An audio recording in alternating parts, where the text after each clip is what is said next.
या न्यूज बुलेटिनचे सहप्रायोजक आहेत गोकुळ.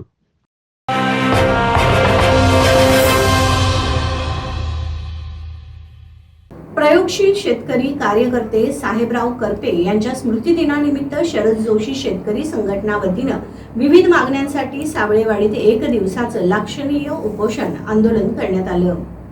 या लाक्षणिक उपोषणाच्या ठिकाणी जिल्हाध्यक्ष ज्ञानदेव पाटील, साबळेवाडी शाखेचे उपाध्यक्ष संभाजी साबळे, सदस्य अशोक साबळे, शामराव पाटील, बळवंत साबळे, मारुती पाटील, बाबूराव पाटील, कृष्णात साबळे, सोनबा धुंदरे, अनिल पाटील, नामदेव आंबी, सदाशिव आंबी, आनंदा साबळेसह अनेकांनी आंदोलन ठिकाणी भेट दिली.